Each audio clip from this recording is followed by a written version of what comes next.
Grand Haven public school leaders addressed parents for the first time tonight after announcing the district's early education programs would be consolidated into a current elementary school. News 8's Duncan McLean was at that meeting, and Duncan, parents aren't happy. Amber, that's right. Parents at Mary A. White Elementary School in Grand Haven responded with vitriol tonight, devastated by the result of these changes and outraged at the process that produced them.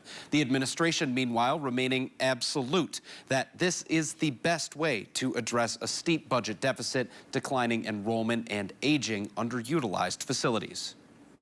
This is a family, and that email that went out way too quick was abysmal. And the way that that was mishandled for actual real people is disgusting, and I just needed to say that tonight.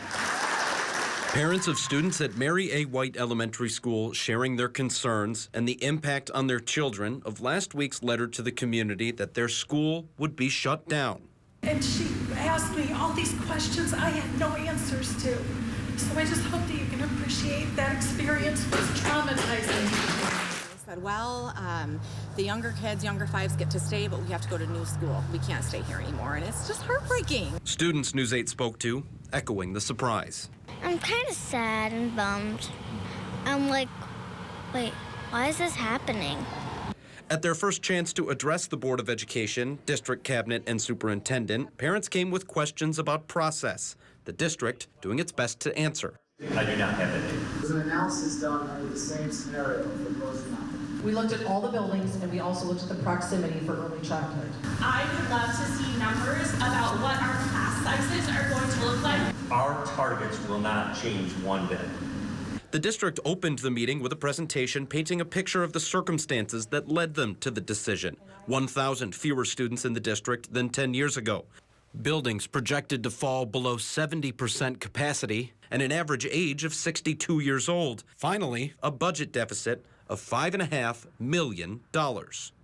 This plan would reportedly save on operations with all early childhood education under one roof and allow for at least 8 educators to retire, saving about $1 million in personnel costs in year 1 without making any layoffs. The superintendent emphasizing that they did the work the parents fear they haven't and acted on their authority for the good of the district. This isn't a fun decision. I'm not excited about this, but I also don't want our district to be closing its doors in 2 years either. And so these conversations have been had by our board, by our cabinet team, by our leadership team. We've been weighing in on them and diving in for months. We're not going to put a survey out financially about which building to close. As for what's next, the district announced tonight during that meeting that they're exploring options to allow families at Mary A. White to select the school that their students are moved to, and added that they intend to spend the rest of the year there celebrating the long legacy that that school has in the Grand Haven community. A petition, meanwhile, has gained more than 600 signatures to reverse the decision, but that was not addressed by the district at tonight's meeting. Amber?